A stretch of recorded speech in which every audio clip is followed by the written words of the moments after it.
Hello my dear friends, कैसे हैं आप। उम्मीद करती हूँ आप अपने परिवार में बहुत ही खुश होंगे और स्वस्थ जीवन बिता रहे होंगे।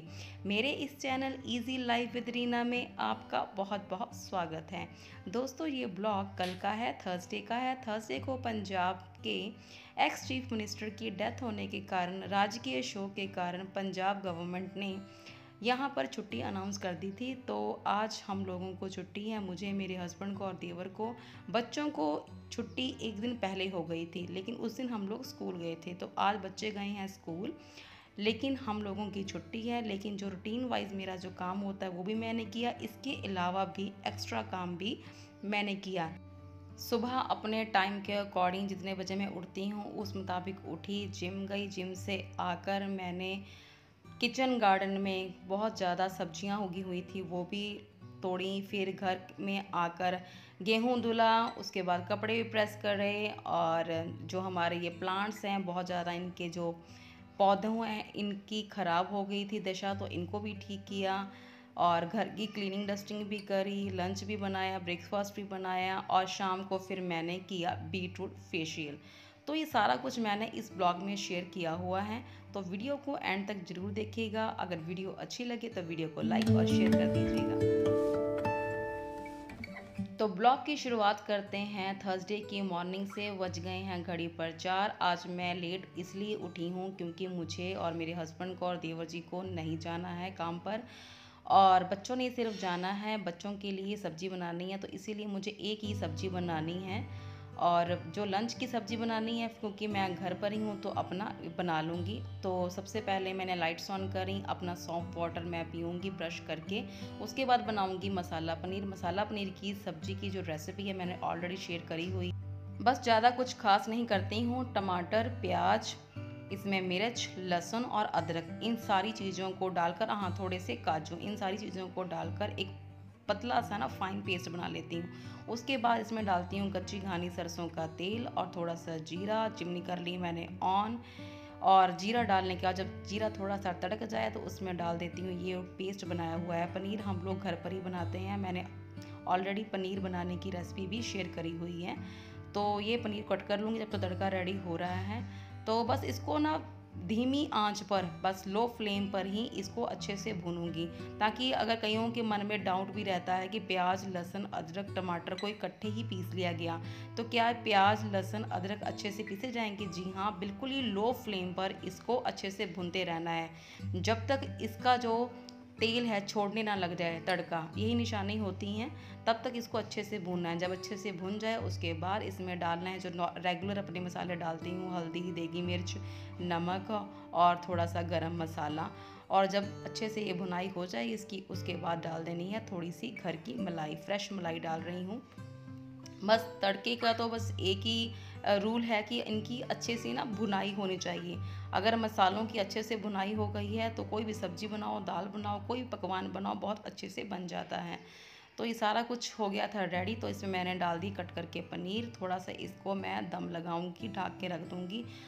मैं तुरंत ही मसाला और सब्ज़ी को डालने के बाद पानी उसमें ऐड नहीं करती हूँ। पहले थोड़ी देर के लिए इसको ढक करके जो सब्ज़ी होती है और जो मसाला होता है, इन दोनों को अच्छे से इन्फ्यूज़ होने देती हूँ। उसके बाद ही थोड़ी देर बाद ही पानी इसमें ऐड करती हूँ।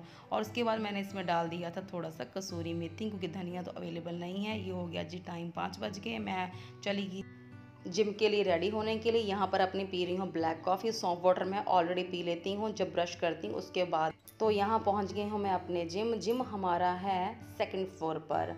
एक्चुअली यहाँ पर सेपरेट है मेल सेक्शन और फीमेल सेक्शन। जो मेल सेक्शन है वो फर्स्ट फ्लोर पर है, और जो फीमेल सेक्शन है वो है सेकंड फ्लोर पर। तो इतने सारे स्टेप्स चढ़ते चढ़ते ही तो हमारी आधी एक्सरसाइज तो यही हो जाती है, वहाँ तक सांस फूलने लग जाती हैं। चलिए जी, तो आज करना है मुझे चेस्ट वर्कआउट। उसके लिए पहले मैं करूँगी थोड़ा वार्म अप होंगी और करूँगी साइकिलिंग, उसके बाद करूँगी अपना चेस्ट वर्कआउट।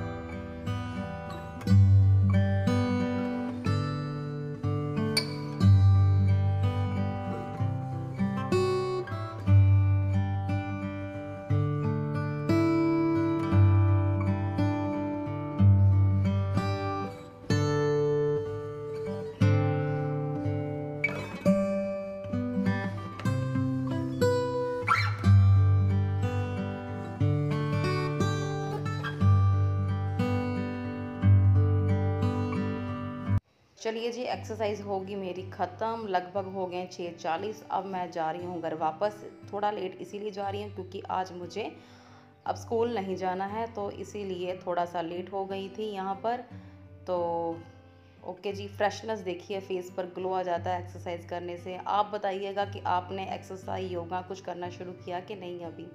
तो आ गई घर पर क्योंकि सिस्टर बनाती हैं परोठियाँ या फुलके, और मेरा काम होता है आकर फ्रूट कट करना, बच्चों की काम करना, टिफ़िन पैक करना, डस्टिंग करना, फिर रेडी होके अपने स्कूल चले जाना। तो स्कूल तो मुझे जाना नहीं है, तो बच्चों ने स्कूल जाना है, तो इसीलिए यहाँ पर फ्रूट कट करके पैक कर रही हूँ। बच्चे कह रहे हैं, 2 बच्चों ने कहा है कि पपाया लेके जाना और एक बच्चा कह रहा है अनार लेके जाना है, तो इसीलिए यहाँ पर अनार भी कट कर रही हूँ। 2 डब्बियाँ मैंने ऑलरेडी पैक कर दी हैं। तो अनार हमेशा मैं ऐसे ही छीलती हूँ, हाफ कट करके ऊपर से किसी भी भारी चीज़ से इसको थोड़ा सा ठोक लेती हूँ ना, तो इसके जो दाने हैं आसानी से निकल आते हैं। तो इसको करके कवर, बस दे दिया टिफ़िन बच्चों को, और यहाँ पर कर रही हूँ काम। तो ये बच्चे खेलते हैं, आपको मैंने ऑलरेडी बताया होगा कि बच्चे स्पोर्ट्स प्लेयर हैं, बैडमिंटन कोर्ट जाते हैं, बैडमिंटन गेम खेलते हैं। तो इनके जो बाल है इसीलिए हमने कट करवाए हैं, पर स्वेटिंग के कारण इनके बालों में ना ड्राइनेस बहुत ज़्यादा हो जाती है। ये भी 2 बार हफ्ते में हेयर वॉश करते हैं, तो इसीलिए थोड़ा सा बालों को सेट करने के लिए हल्का सा ना बजाज आलमंड ऑयल लगाना पड़ता है। बड़ा ही नॉन स्टिकी ऑयल होता है, ये लगाया भी है और कुछ ना लगाए होने की फीलिंग्स भी आती है, तो थोड़ा सा लगा देती हूँ और अच्छे से बाल उनके मैनेज हो जाते हैं। बच्चों की आ गई वैन, वो चले गए अपने स्कूल। तो यहाँ हम आ गए जी अपने किचन गार्डन में। किचन गार्डन मैंने आपको दिखाया हुआ है, यहाँ पर लगभग हमारे घर की सारी सब्जियाँ हो जाती हैं। तो 2 खीरे हुए थे, 1 घिया कद्दू हुआ था, ये टमाटर। जैसे जैसे टमाटर थोड़े थोड़े पकते जाते हैं, इनको यहाँ से निकालना पड़ता है, अदरवाइज़ यहाँ हमारे दीमक बहुत है, तो ये सारी सब्जियों को कीड़े खा जाते हैं। तो यहाँ पर मैं तोड़ रही हूँ वाइट वाले बैंगन। ये वाइट बैंगन ना बहुत जल्दी बनते हैं, मतलब कि जो इनका कुकिंग का टाइम है ना, जो नॉर्मली बैंगन आते हैं उनसे भी बहुत जल्दी बनते हैं, और इनका जो छिलका बहुत ही पतला होता है, टेस्ट भी उनसे मच बेटर होता है। बच्चे भी इसको लाइक करते हैं। तो बैंगन भी तोड़ लिए मैंने, और हरी मिर्ची तो हमारे जी बहुत हो रही है, पर पता नहीं इसका मिर्ची का तीखापन कहाँ चला गया।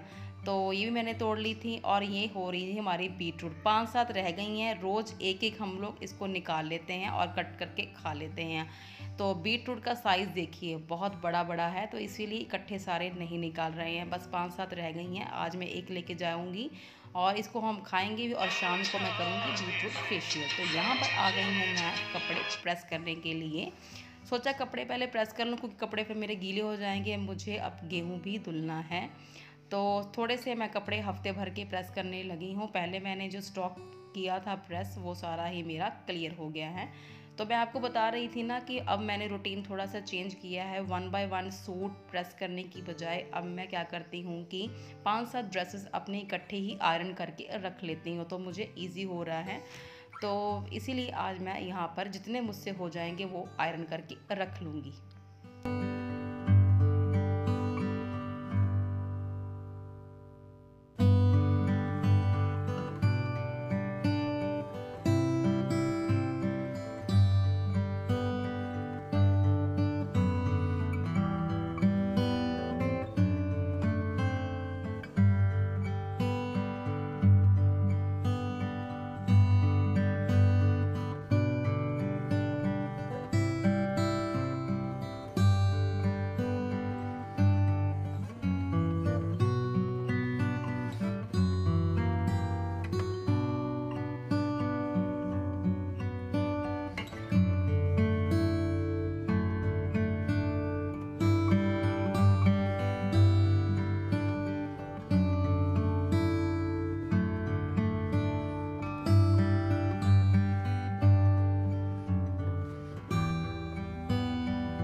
तो यहाँ पर जी मैंने अपने कर ली थी 5 ड्रेसेस आयरन। तो मेरा काफ़ी काम कम हो गया। करने के बाद मैं चली हूँ यहाँ पर जी गेहूँ निकालने के लिए, गेहूँ धुलने के लिए। बैठी इसलिए हूँ क्योंकि गेहूँ बिल्कुल ही फ्लैट सतह पर लग गया है, क्योंकि ख़त्म हो गया गेहूँ और नया भी आने वाला है। तो इसीलिए मुझे हाथ डाल डाल के काफ़ी गेहूँ इससे निकालना पड़ रहा है। काफ़ी टाइम मुझे लग गया था। इतना तो मुझे गेहूँ धुलने में नहीं लगा जितना मुझे उस ड्रमी में से गेहूँ निकालने के लिए लग गया था। तो यहाँ पर कड़छी का इस्तेमाल भी कर रही हूँ, क्योंकि किनारे पर जो गेहूँ लगा हुआ था उसको भी निकाल रही हूँ। तो गेहूँ निकाल लूँगी और इसको धुल लूँगी। उसके बाद जी मैं करूँगी अपने प्लांट्स की टेक केयर, क्योंकि पौधे जो थे सीज़नल प्लांट वो सारे ही लगभग उनकी लाइफ ख़त्म हो गई हैं। तो इसमें मैं लगाऊंगी गर्मियों वाले प्लांट्स, और कुछ ना गमलों में दो दो तीन तीन प्लांट्स हो गए थे, तो उनको क्या करेंगे, सेपरेट करके नए गमलों में लगा देंगे। कई लोगों के घरों में तो आटा ही ले आते हैं, लेकिन हमारा घर बड़ा भी है, तो इसीलिए हम लोगों को यही ठीक लगता है कि गेहूँ लेकर आओ, उसको अपने हाथ से अच्छे से धुल के साफ़ करके अच्छे से जितना भी कचरा होता है उसको निकाल दो, सुखा लो और अच्छे से इसको पिसवा लो, तो बढ़िया रहता है। आटा भी अच्छा बनता है, रोटियां भी अच्छी बनती हैं। नहीं तो हमको तो रेडीमेड आटा तो मैदा ही के बराबर ही लगता है, तो इसीलिए हम लोग गेहूँ हर बार ही खरीदते हैं। कई लोग तो कहते हैं, मजाक उड़ाते हैं, जैसे मेरे कुलीग्स हैं, वो कहते हैं कि क्या करना गेहूँ, चुप करके बस आटा ले आओ, बस थैलियाँ लाओ, 10 किलो की, 20 किलो की, 30 किलो की जब ले आओ, इतना तामझाम क्या करना है। कौन करेगा गेहूँ को साफ़, कौन करेगा गेहूँ को धुलाई, फिर उनको सुखाना, फिर उसको चक्की पे लेके जाना, उसको पिसवाना, इतना टाइम नहीं हमारे पास होता है। तो मैंने ये उनको बताया था कि गेहूँ धुलना, उसको सुखाना, चक्की पर जाना इतना टाइम कंज्यूमिंग नहीं लगता है। बस अपने घर को देखना होता है कितने फैमिली मेम्बर्स है, कितना कि आपकी महीने की जो आटे की कंजम्पशन है उसकी अकॉर्डिंग ही आपने गेहूँ धुलना है, सुखाना है और चक्की पर रख के उसका आटा ले आना है। इतना ज़्यादा मुश्किल काम तो है नहीं है कि हाँ हर बार ही आपने हफ्ते बाद ही गेहूँ को धुलना होता है, इतना कोई ज़्यादा मुश्किल तो काम नहीं है। तो मैंने आपको शायद बताया भी था कि मेरे वीडियोस बनाने का मकसद भी यही था कि मैं उनको बताना चाहती थी कि जॉब के साथ साथ भी आप घर बहुत अच्छे से मैनेज कर सकते हो। ऐसा नहीं है कि बस इस बात की आप अपॉर्चुनिटी उठाओ कि जी हम तो वर्किंग है, हम नहीं कोई काम करेंगे, हमारे पास तो टाइम ही नहीं है। टाइम तो किसी के पास नहीं होता, 24 आवर्स सबको ही भगवान ने दिए हुए हैं। उसको कैसे उसको यूटिलाइज करना है, कैसे उस टाइम फ्रेम में अपने कामों को सेट करना है, यही टाइम मैनेजमेंट है। यही आपको, ये मैं नहीं कह रही कि एक बार में ही आ जाएगी, धीरे धीरे करके आएगी। मुझ में भी ये जो एबिलिटी है ना, ये धीरे धीरे डेवलप हुई है। बाकी मेरा इंटरेस्ट है। मुझे आप लोग पूछते हो ना कि कौन सी चीज़ आपको मोटिवेट करती है इतने काम करने के लिए। मुझे बस दो बातें ही मोटिवेट करती हैं। पहली बात तो ये कि मुझे खाली बैठना बिल्कुल नहीं पसंद है। या तो उस टाइम को मैं अपने ऊपर इन्वेस्ट करूँगी, या अपने घर पर इन्वेस्ट करूँगी, या बच्चों पर इन्वेस्ट करूँगी। ऐसे ही खाली बैठना मुझे बिल्कुल नहीं पसंद है। मुझे टाइम को यूटिलाइज करना बहुत अच्छा लगता है। और दूसरी बात कि कोई भी काम मैं ज़्यादा देर तक सोचती नहीं हूँ। अगर वो काम तुरंत करने वाला है तो मैं उस काम को तुरंत ही कर लेती हूँ। इतना बड़ा लंबा चौड़ा मैं प्लानिंग नहीं करती, ये काम ऐसे शुरू करूँगी, इसको ऐसे एंड करूँगी, नहीं, ऐसे नहीं करती हूँ मैं। अगर वो काम उसी टाइम होने वाला है तो उसको मैं निपटा दूँगी। अगर वो काम उस टाइम नहीं होने वाला है तो उसको मैं नोट कर लेती हूँ, या अपना डे असाइन कर लेती हूँ किस दिन ये काम मुझे करना है, लेकिन माइंड में, या फिर मैं अपनी नोटबुक में इसकी एंट्री कर लेती हूँ, ये काम मुझे करने हैं, कौन कौन से दिन करने हैं, तो मैं कर लेती हूँ। बस ये दो ही चीज़ें हैं। अगर इस पे आप वर्क करोगे ना तो आपकी लाइफ है ना बहुत ज़्यादा सॉर्टेड हो जाएगी, बहुत ज़्यादा ईजी हो जाएगी। तो ज़्यादा मुश्किल लाइफ है नहीं है, बस उसको हमने अपनी सोच में ही ना मुश्किल बनाया हुआ है। तो एवरीथिंग इज़ पॉसिबल। बस इस बात को ना अपने साथ लेके रखा करो और पॉजिटिव थिंकिंग लेके रखा करो, और कुछ भी नेगेटिव वाइब्स, नेगेटिव पीपल से दूर रहो। जो आपको डीमोटिवेट करते हैं या ऐसी बातें या ऐसे लोग, बस उनसे दूरी बना के रखो, आपकी लाइफ बहुत ही ईजी हो जाएगी। तो यहाँ दोपहर का टाइम हो गया, तो बना रही हूँ आलू टमाटर की सब्ज़ी। मैंने आपको दिखाया भी था कि हमारे आलू की हार्वेस्टिंग हुई हुई है। तो बच्चों ने कहा था कि अगर मम्मा घर पर हो तो आप बनाना आज आलू टमाटर की रसीली सब्ज़ी। तो खट्टे टमाटर जो तोड़ के लेकर आई थी और आलू बॉयल कर लिए थे। यहाँ हमारे हस्बैंड हमको मजाक कर रहे थे कि लेबर लगवाई हुई है, चाय भी नहीं पिला रही हो। तो चाय बना के लेकर गई थी अपने लिए स्टील के गिलास में, क्योंकि मुझे अभी पीनी नहीं थी, तो स्टील के गिलास में थोड़ी देर ज़्यादा गर्म रह जाती हैं। तो यहाँ पर जो ये प्लांट्स हैं तो इनको मैं सेपरेट करके नए गमलों में लगा रही हूँ, हेल्प कर रही हूँ साथ साथ। तो सब्जी वहाँ बन गई थी, सिस्टर वहाँ मक्खन भी निकाल रही थी, चावल चढ़ा दिए थे, आटा भी गूँथ दिया था। ये हो गया था लंच का काम ख़त्म। तो छुट्टी वाले दिन हो या संडे हो तो मेरा काम मतलब ज़्यादा हो जाता है, इसी कारण मेरा नहाना भी लेट हो जाता है। क्योंकि कभी बालों में हेयर पैक लगाया हुआ है, या डस्टिंग क्लीनिंग कर रही हूँ, या प्लांट्स की टेक केयर कर रही हूँ, कुछ ना कुछ काम होता है, तो दोपहर तक हो ही जाता है मुझे नहाना धोना। और मुझे पता भी तभी लगता है कि छुट्टी ही है। अगर उठ के सुबह नहा लूँ तो मुझे फ़ील ही नहीं होगा कि मेरी छुट्टी है आज। वो फिर तो नॉर्मल डे लगेगा कि सुबह नहा धो लिए, तैयार होके चले गए।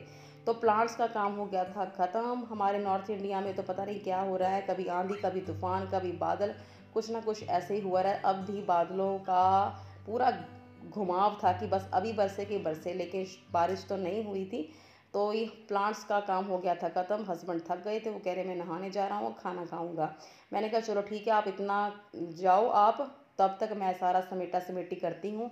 बस इसके बाद मैं भी जाऊंगी नहाने के लिए, नहाने के बाद खाना खाऊंगी, खाना खाकर फिर 1 घंटा सो जाऊंगी, क्योंकि 4 बजे उठी हुई थी, थकावट भी हो गई थी, भूख भी बहुत लग रही थी। तो उसके बाद फिर शाम को उठूंगी, शाम को फिर आपके साथ जो जो मैंने किया वो भी आपके साथ शेयर करूंगी।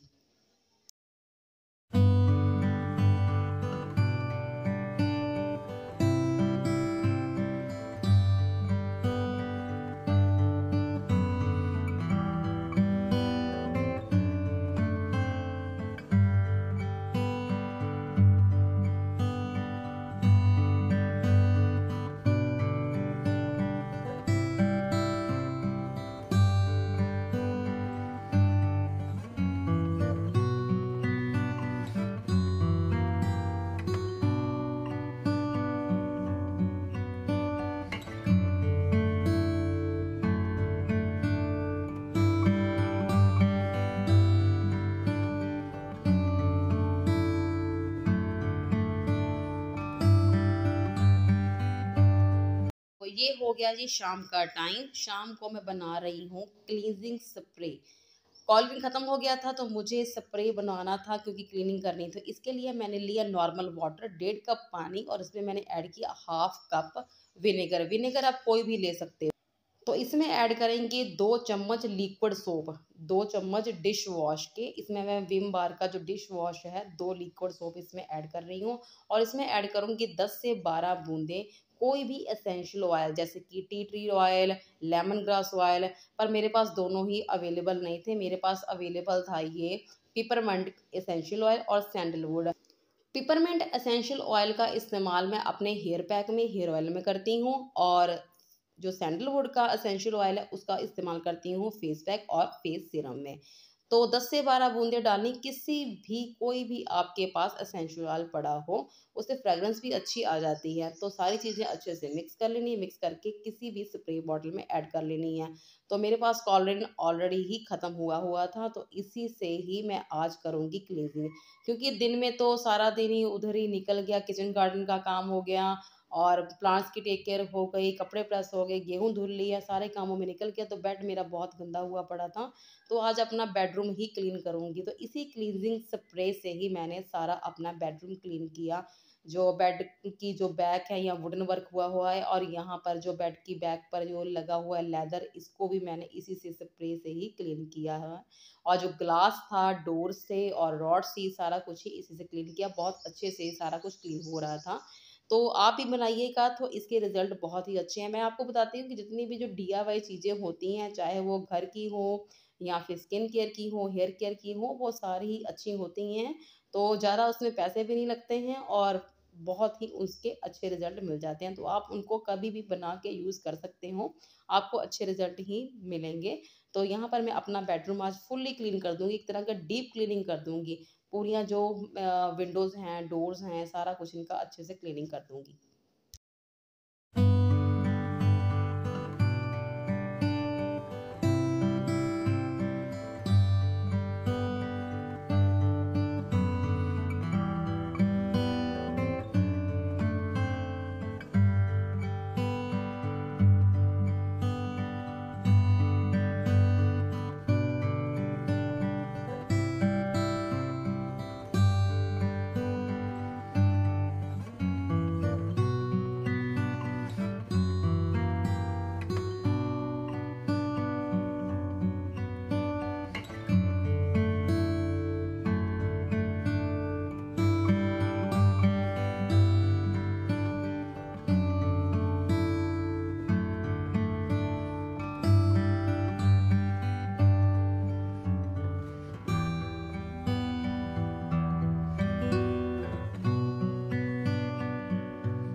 तो क्लीनिंग डस्टिंग ख़त्म होने के बाद जी अब अपने फेस की भी क्लीनिंग करूँगी।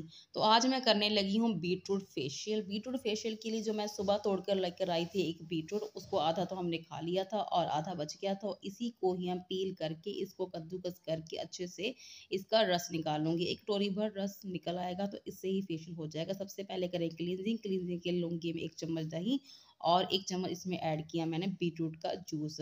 उसके बाद करेंगे स्क्रबिंग। स्क्रबिंग के लिए लेंगे 1 चम्मच बीटरूट जूस और इसमें मिक्स करूँगी मैं थोड़ा सा चीनी और हनी। फिर उसके बाद करेंगे क्रीम का एप्लीकेशन। क्रीम के लिए लूँगी मैं बादाम रोगन ऑयल, एलोवेरा जेल और बीटरूट का जूस, क्योंकि बीटरूट मेन इंग्रेडिएंट है तो सब में इसका ही डालेंगे। यहाँ पर मैं 4 कटोरियाँ ना क्लींजिंग, स्क्रब, क्रीम और पैक की तैयार करके रख रही हूँ। फिर चलूँगी बाथरूम में तो वहाँ पर सारा फेशियल करूँगी। तो पैक के लिए लिया मैं रोज़ पेटल पाउडर, सैंडलवुड पाउडर और इसमें ऐड किया मैंने बीटरूट का जूस और एक विटामिन ई कैप्सूल। ये इसमें आप मलाई भी ऐड कर सकते हो, तो मैं यहाँ पर विटामिन ई कैप्सूल ऐड कर रही हूँ। सारी चीज़ें मेरी होगी तैयार, तो अब जाके करूँगी मैं वॉशरूम में अपना फेशियल। यहाँ पर विटामिन ई कैप्सूल मैं कट करके डाल रही हूँ। बीटरूट हमारी स्किन के लिए, हेयर के लिए और हेल्थ के लिए बहुत ज़्यादा गुणकारी है। बीटरूट से जो स्किन पर जो freckles, brown spots, dark spots पड़ जाते हैं ना, अगर इनका रेगुलर इस्तेमाल करें तो बहुत धीरे-धीरे करके फेड होने लग जाते हैं। हम कहते हैं ना जैसे-जैसे हमारी उम्र बढ़ रही है तो हमारी स्किन पर ना टाइटनेस नहीं है, कसाव नहीं है, क्योंकि पोर्स ओपन हुए जा रहे हैं। स्किन बिल्कुल ही ना लचीली सी हो गई है, मतलब ढलकी-ढलकी लग रही है, लूज़ हो गई है, टाइट नहीं है। तो जो बीटरूट है ये इसके लिए भी काम करेगा। तो सबसे पहले मैंने अप्लाई किया यहाँ पर क्लींजिंग, दही और बीटरूट जूस का जो बनाया हुआ है। क्लींजिंग हमेशा ही 4 से 5 मिनट के लिए करनी चाहिए। उसको सर्कुलर मोशन में अच्छे से अप्लाई करो। तो इसको करने के बाद जब 5 मिनट हो जाएँ कंप्लीट, फेस कर लो वॉश। फेस वॉश करने के बाद जो नेक्स्ट स्टेप होता है स्क्रबिंग का। स्क्रबिंग के लिए यहाँ इस्तेमाल कर रही हूँ बीटरूट जूस, हनी और शुगर का। शुगर को तब तक मसाज करनी है जब तक उसके जो ग्रैन्युल्स हैं ना बहुत अच्छे से मेल्ट ना हो जाए, तब तक इसको मसाज करनी है। लगभग 7 से 8 मिनट तक हल्के हाथों से मसाज करनी है। स्क्रबिंग कभी भी हार्ड प्रेशर से, मतलब कि हार्ड हाथों से कभी भी नहीं करनी चाहिए। और अगर आपके पिंपल्स हों तो बिल्कुल ही लो प्रेशर वाले हैंड रखने चाहिए। तो इसको अच्छे से स्क्रबिंग करती जानी है। यहाँ पे हँस इसलिए रही है क्योंकि अद्विका आ गई है, वो देख रही है कि मम्मा क्या कर रही है। उसको कह तो रही हूँ अंदर आ जाए, लेकिन वो मेरे फेस पर रेड लगा हुआ है ना, तो वो डर रही थी। तो 7 से 8 मिनट तक स्क्रबिंग करने के बाद इसको वॉश कर दूँगी। वॉश करने के बाद जो थर्ड स्टेप होता है क्रीम एप्लीकेशन का। क्रीम एप्लीकेशन के लिए यहाँ इस्तेमाल कर रही हूँ बादाम रोगन ऑयल, एलोवेरा जेल और बीटरूट जूस, क्योंकि मेन जो हमारा फेशियल ही बीटरूट जूस का ही है, तो इसी का ही इस्तेमाल कर रही हूँ। जो बादाम रोगन ऑयल है हमारे स्किन को ना बहुत ज़्यादा स्मूथ बनाता है। इसका कम्प्लेक्शन भी लाइट करने में बहुत ज़्यादा हेल्प करता है। एलोवेरा जेल जो पोर्स, ओपन पोर्स की समस्या होती है ना, उसको भी ये ठीक करता है। और हमारी जो स्किन होती है ना स्मूथ, उसका टेक्सचर बिल्कुल ही मुलायम सा हो जाता है। बहुत ज़्यादा मक्खन मलाई की तरह ये हो जाती हैं। ऐसा नहीं कि एक बार लगाओगे तो आपकी स्किन अच्छी हो जाएगी। इसके लिए वर्क करना पड़ता है, मेहनत करनी पड़ती हैं। ऐसी चीज़ों से आप लगातार लगाते रहोगे ना तो आपको रिज़ल्ट ज़रूर मिलेंगे। अगर आप साल में 1-2 बार फेशियल करोगे तो उसका तो कोई फ़ायदा मिलेगा नहीं। हफ़्ते में कुछ ना कोई पैक लगा लिया, कोई स्क्रबिंग कर ली या फिर कोई भी डीआईवाई प्रोडक्ट के साथ कोई भी अच्छा-सा फेशियल कर लिया। जैसे कि लास्ट टाइम मैंने आपको दही फेशियल बताया था और आज मैंने बीटरूट जूस का फेशियल बताया है। तो ऐसे ही एलोवेरा फेशियल है, पोटैटो फेशियल है, सारे ही बेनिफिशियल फेशियल हैं।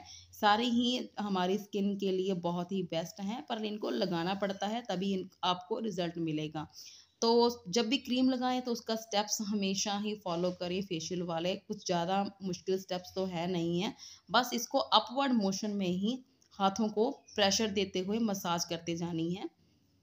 आइज़ पर भी करनी है, फोरहेड पे भी करनी है। स्किन को नीचे की तरफ नहीं मसाज करना है, अपवर्ड मोशन में ही इसको मसाज करनी है। तो मसाज करेंगे लगभग 10 से 12 मिनट तक। 10 से 12 मिनट तक मसाज, क्रीम से मसाज करने के बाद जो एंड वाला जो 4th स्टेप होता है, वो होता है पैक लगाने का। पैक कभी भी फुल्ली इसको सूखने नहीं देना होता है, 70 टू 80% इसको सुखाना होता है। और जब भी पैक लगाओ, कुछ भी ना बोलना है, ना हँसना है। तो अदरवाइज़ रिंकल्स या फाइन लाइन्स की प्रॉब्लम होने लग जाती है। तो सारा कुछ होने के बाद यहाँ पर मैंने गंदगी फैला दी थी, मैंने कहा इसको भी क्लीन कर दूँ, पता भी ना चले किसी ने फेशियल किया हुआ है, तो फटाफट लगते हाथों से इसको भी मैं साफ़ कर रही हूँ। तो क्योंकि फेस पैक लगाकर तो हम कोई भी काम कर सकते हैं, क्योंकि शाम का टाइम था तो टाइम होता है मेरे डिनर का। तो यहाँ बना रही हूँ मूंगी दली और मसर दली की दाल, क्योंकि आलू टमाटर की सब्जी दोपहर को बनाई थी तो मैं नहीं बनाऊंगी। यही दाल चावल और सब्जी रोटी। तो मेरा ये पैक सूख गया था 70 to 80%। तो इसको कभी भी पैक को ऐसे ही उसको उतारना नहीं होता है। इसको या तो रोज़ वाटर से स्प्रे करने के बाद, क्योंकि बीटरूट का ये फेशियल था, बीटरूट का जूस मेरे पास बचा पड़ा था, उसी के साथ ही इसको हल्के हाथों से इसको मसाज करते हुए 2 से 3 मिनट तक मसाज करते हुए फिर उसके बाद इसको सारा ही वाइप आउट कर दूंगी। उसके बाद जो मेरे पास है मॉइस्चराइजर क्रीम, जो मैंने लास्ट वीडियो में भी शेयर करी थी, नाइट सीरम, वो लगा लूँगी। कोई भी मॉइस्चराइज़र लगा सकते हैं। ये मेरा डन हो गया फेशियल, क्योंकि लगभग 15-20 दिन पहले ही मैंने दही से फेशियल किया था। उसके बाद मैंने कोई फेशियल नहीं किया था। जो मैंने डेली रूटीन अपनाई हुई है, मैंने आपको बताया था, टमाटर लगाती हूँ, जैसे एक दिन टमाटर लगाया, एक दिन आलू लगाया और एक दिन खीरा, बस कुछ नहीं, कट करके उसकी स्लाइस को अपने फेस पर मसाज कर लेती हूँ और काम करते-करते 1 घंटा इसको फेस पे लगा के रखती हूँ और उसके बाद इसको वॉश कर देती हूँ। पता भी नहीं चलता किसी को, अगर कोई घर आ भी जाता है कि कुछ फेस पर लगाया भी हुआ है कि नहीं, और आपकी स्किन भी अच्छी हो जाती है। तो सारा कुछ क्लीन करने के बाद लगा लें यहाँ पर मॉइस्चराइज़र। हो गया जी मेरा फेस, स्किन बहुत ही अच्छी। टाइम हो गया 7। तो वीडियो को यहीं पर करती हूँ एंड, वीडियो का भी और ब्लॉग का भी। मिलती हूँ आपसे नेक्स्ट वीडियो में, तब तक आप अपना और अपने परिवार का रखिएगा बहुत ज़्यादा ख्याल। Thank you, thanks for watching. Video अच्छी लगी तो वीडियो को लाइक कर दिया करें, चैनल को सब्सक्राइब कर दिया करें। Bye bye.